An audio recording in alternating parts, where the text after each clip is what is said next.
मित्रों नमस्कार। मित्रों, आज हम इस ज्योतिषीय चर्चा में यह जानेंगे कि सूर्य जब तृतीय भाव में बैठता है तो किस प्रकार का फल करता है।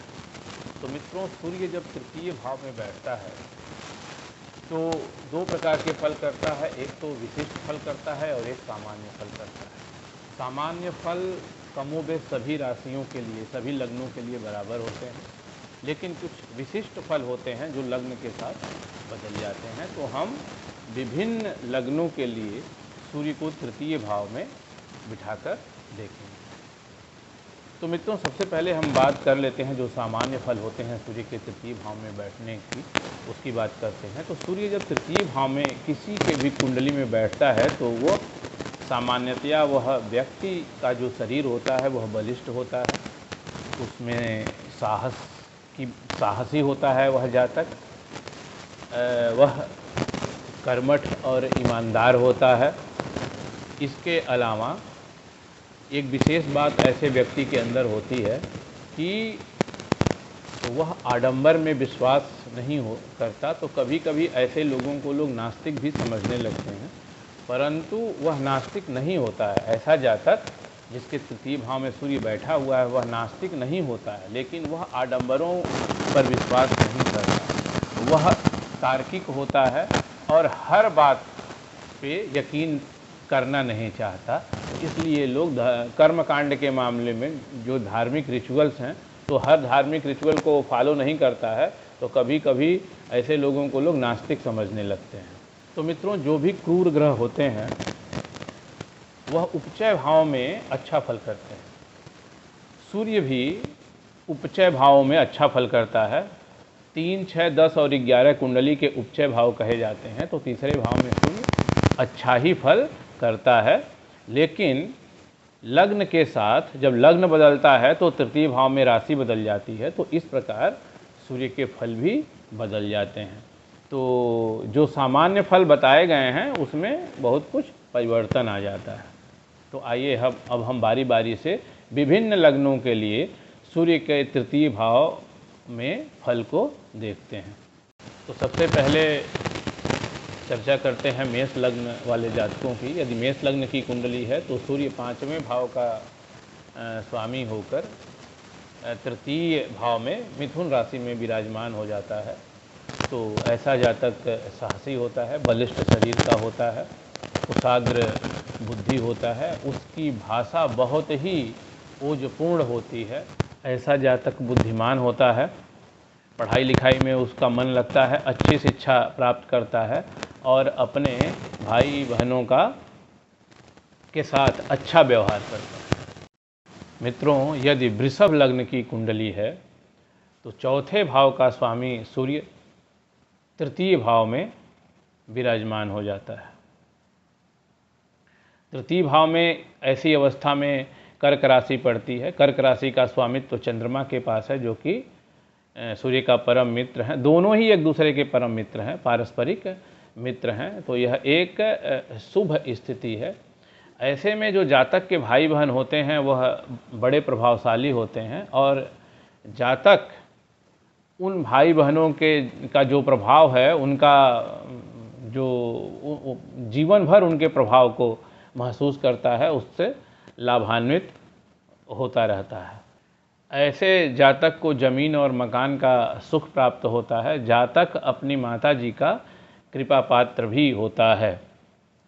ऐसा जो जातक होता है सूर्य की महादशा में उसको बहुत सा धन, यश, कीर्ति प्राप्त हो जाती है। विशेष रूप से धन की प्राप्ति होती है, लेकिन महादशा के गुजर जाने के बाद ऐसा धन टिकता नहीं है और बाद में जातक फिर से सामान्य जीवन जीने लगता है। यदि मिथुन लग्न की कुंडली है तो तृतीय भाव का स्वामी सूर्य तृतीय भाव यानी कि सिंह राशि में ही विराजमान हो जाता है। तो स्वराशि में होने के कारण ऐसा जो जातक होता है वह बहुत ही साहसी होता है, बहुत ही बलिष्ठ होता है। जातक के भाई बहन बहुत ही अच्छे होते हैं, जातक उनका सहयोग भी करता है। ऐसी स्थिति में जातक का कोई एक भाई या बहन बहुत ही योग्य हो जाता है और बहुत ही आगे बढ़ जाता है। ऐसे जातों की ईश्वर में आस्था बहुत ही सीमित होती है। यदि कर्क लग्न की कुंडली है तो द्वितीय भाव का स्वामी सूर्य तृतीय भाव कन्या राशि में उपस्थित होता है। कन्या राशि का स्वामित्व बुध के पास है। बुध सूर्य को अपना मित्र मानता है, तो यह एक अच्छी स्थिति है। जातक परिश्रमी होता है, अच्छी कमाई करता है, अपने भाइयों बहनों का ध्यान रखना है, तो यह कुल मिलाकर एक शुभ स्थिति कही जा सकती है। तो सिंह लग्न की यदि कुंडली है तो तृतीय भाव में सूर्य अगर बैठता है तो वह तुला नीच राशि में होता है। नीच राशि में बैठने के बावजूद भी वह बहुत बुरा फल नहीं करता है। जातक के जो भाई बहन होते हैं वह उसका विशेष सहयोग नहीं करते हैं। यह एक आप कह सकते हैं कि जो अच्छी बात नहीं है। दूसरी जो अच्छी बात नहीं होती है कि ऐसा जातक बहुत जल्दी ही निराश होने लगता है। इन दो अवगुणों को हटा दीजिए तो जातक को और कोई खराबी सूर्य नहीं देता है। वह साहसी होता है, उसका शरीर बलिष्ठ होता है। हाँ, ऐसे जातकों में एक और गड़बड़ होती है कि उनको रोग बड़े जल्दी लग जाते हैं, इन्फेक्टेड बहुत जल्दी ऐसे लोग हो जाते हैं। बैक्टीरिया वायरस से सीजनल बुखार ऐसे लोगों को काफ़ी जल्दी हो जाता है। प्रतिरोधक क्षमता थोड़ी सी कम होती है। तो ये तीन चीज़ें को निकाल दीजिए तो बाकी जो सूर्य के सामान्य फल हैं वो बहुत अच्छी तरह से जातक को मिलते हैं।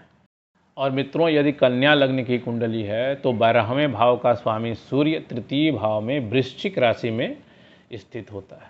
वृश्चिक राशि जो कि मंगल की राशि है, मंगल सूर्य का मित्र है। मित्र के राशि में होने के बाद भी सूर्य बहुत अच्छा परिणाम नहीं देता है, मिला जुला परिणाम सूर्य देता है। जातक बहुत अधिक परिश्रमी होता है परंतु भाग्य साथ नहीं देता। ऐसे जातकों को अपने पिता के स्वास्थ्य के ऊपर बहुत सारा धन खर्चना पड़ जाता है और ऐसे जातकों को उनके भाई बहन भी ऐसे जातकों का साथ नहीं देते हैं।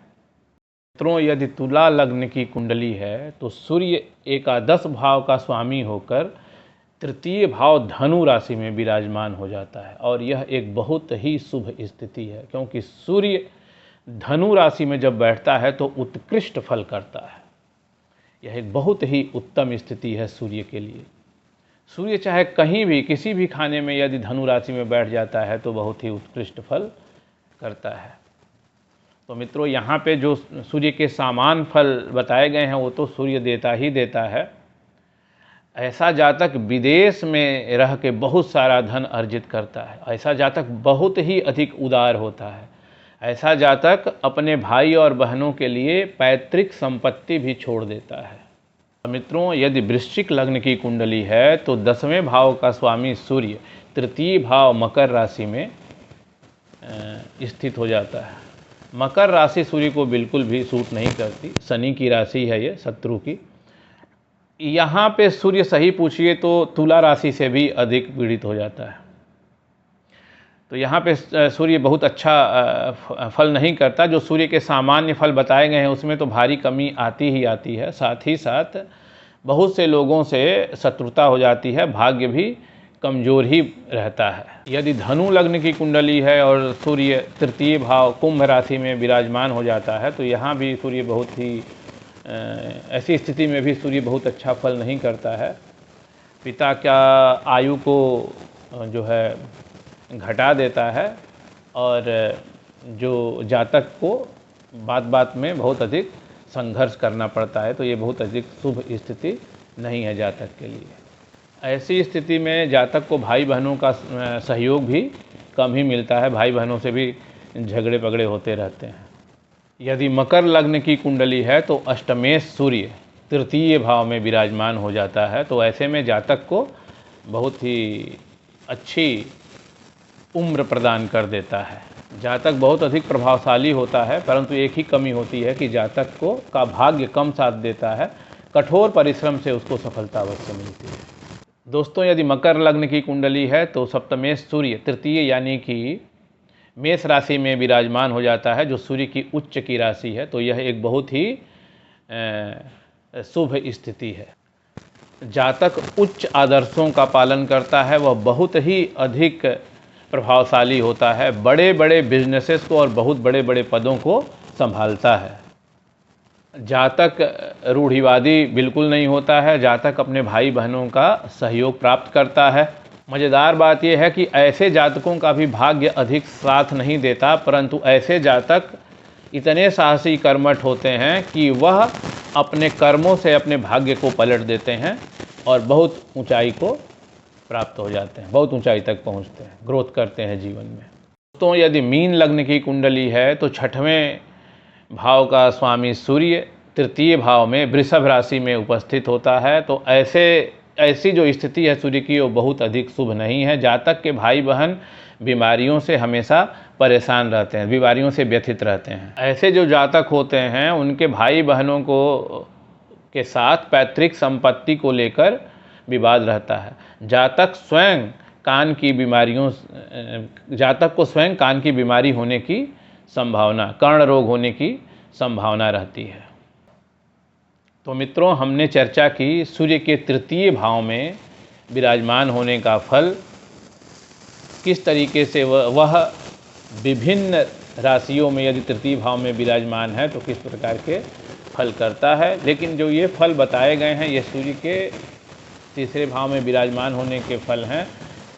अगर कहीं कुछ निगेटिव बात आपको लगती है कि आपके साथ कोई निगेटिव बात यहाँ पे बताई गई है तो इसमें बहुत ज़्यादा निराश होने की ज़रूरत नहीं है, क्योंकि अकेला सूर्य का प्रभाव देख के कोई निर्णय नहीं लिया जा सकता।